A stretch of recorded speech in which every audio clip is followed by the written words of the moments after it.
నిలబడు, మంచిగా నిలబడు. పడిపోకు. దేవుడా దేవుడా, ఈసారి గట్టిగా అదీం పెడతానా, అస్సలే పడద్దు. రూపాయి బిల్ల పడద్దు, గట్టిగా పెడతానా. పడిపోతాంది కదా.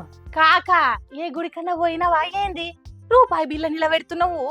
మా కాకకి సొంటి నమ్మకాలు ఎక్కువ. దేవుడా దేవుడా, మా కాక కనకయ్య కోరుకున్నది జరిగేటట్టు చెయ్యి దేవుడా.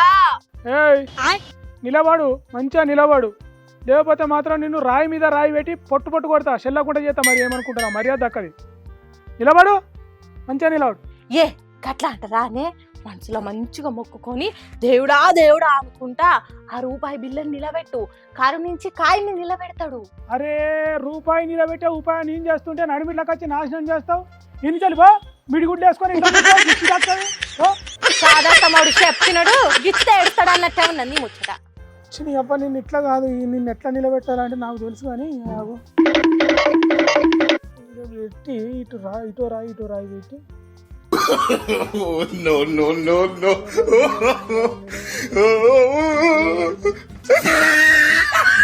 రూపాయి నిలబడదు, దేశం బాగుపడదు.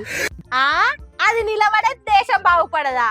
నీ మొక్కుకు దేశం బాగుపడకు ఏం సంబంధమే కాక బోడగుండుకు మోకాలకు ముడిపెట్టినట్టు మాట్లాడుతున్నావు. మొక్కు ఎక్కడిదే, దిమాగ్ లేని దినాలు తక్కువ పోరి. మొక్కు లేదు, మొరం గడ్డలేదు. నేను ఇది పడిపోతున్న రూపాయి, దీన్ని నిలబెట్టే ప్రయత్నం చేస్తాను. నిలబడు.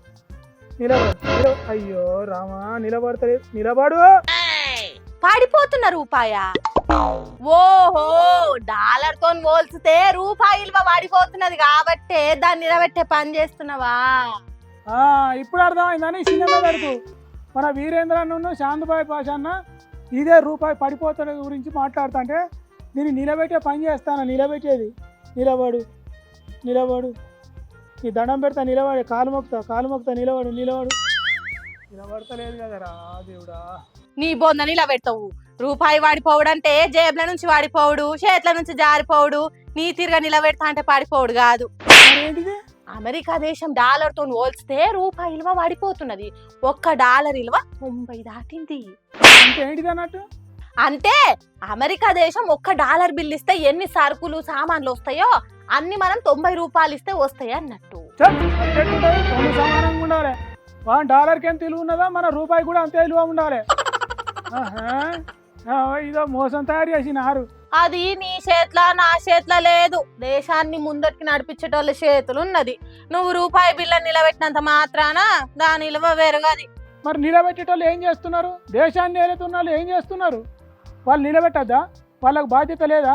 ఇప్పుడు 90 అన్నావు నువ్వే, పుసుక్కున్న 100 దానిక పోయింది అనుకో, మన ఈ దేశం ఇచ్చేది ఏం కావాలి? అట్లానే ఒకప్పుడు $1 విలువకు మన రూపాయి 60 దాటిందని పెద్ద లొల్లి చేసిండ్రు. మరి ఇప్పుడు ఎందుకు చేస్తలేరు? 60 రూపాయలు దాటిపోయింది అన్నప్పుడు లొలి చేసిన వాళ్ళు ఇప్పుడు లేరా? ఇప్పుడు ఎందుకో చేస్తలేరు అంటే అప్పుడున్న వాళ్ళు ఇప్పుడు లొలివేయరా? అది పెద్ద రాజకీయం. నీకు చెప్పినా అర్థం కాదు. కానీ రూపాయి నిలబెట్టి బంద్ చేసి ఇంటికి రా. అందరూ ఊకుంటారేమో కానీ నేను మాత్రం ఊకోను. మన రూపాయలు ఒక దేశపోని కంటే ఎందుకు తక్కువ ఉండాలి? $1 ఇస్తే $4 వచ్చే రోజులు రావాలి. అట్లా చేస్తా నేను. అట్లా చేస్తామనే అధికారంలోకి వచ్చిండు మోడీ సారు. $1కు 60 రూపాయలు అయినప్పుడు పాకిస్తాన్ కరెన్సీ పడిపోలేదు, బంగ్లాదేశ్ కరెన్సీ పడిపోలేదు, శ్రీలంక కరెన్సీ పడిపోలేదు. ఒక్క మన దేశం రూపాయి ఎందుకు పడిపోతున్నదని గట్టిగానే అడిగి అధికారంలోకి వచ్చిండు. మరి ఇప్పుడు మోడీ సార్ ఏం చేస్తున్నట్టు? ఇప్పుడు నేను అడుగుతా, హిందుస్థాన్ కా రూపాయి అని నేను అడుగుతా మోడీ సార్ను. అరే నీకు చెప్తే అర్థం కాదా అనే? అట్లా అడిగితే దేశద్రోహం అంటారు. ధర్మం కోసము దేశం కోసము రూపాయి విలువ పడిపోయినా మంచిదే అంటారు. అందుకే ఎవ్వరు మాట్లాడతలేరు, ఇంకొకళ్ళని మాట్లాడిస్తలేరు. అందరు మాట్లాడరు కావచ్చు కానీ నేను మాట్లాడతా. ఎందుకంటే నా దేశంలో నా రూపాయి విలువ పడిపోతే నేను మాట్లాడకుంటే నాకు దేశభక్తి లేదన్నట్టు. కాబట్టి నేను మాట్లాడతా, నా రూపాయి విలువ నిలబెడతా. మోడీ సారు అట్లనే మీరు కూడా ఈ రూపాయి విలువను నిలబెట్టుర్రి. ఎందుకంటే మళ్ళీ మీరు మానవాతీత శక్తులు ఉన్నాయట, మీ శక్తులతో ఈ రూపాయి నిలబెట్టుర్రి, పుణ్యం ఉంటుంది జరా. నిలబెడతాడు కానీ నువ్వు ఇంటికి రా, పోయి నీళ్ళు కాగబెట్టు. కలికాలం కాలు కడుకుందామంటే కూడా భయం అవుతున్నది.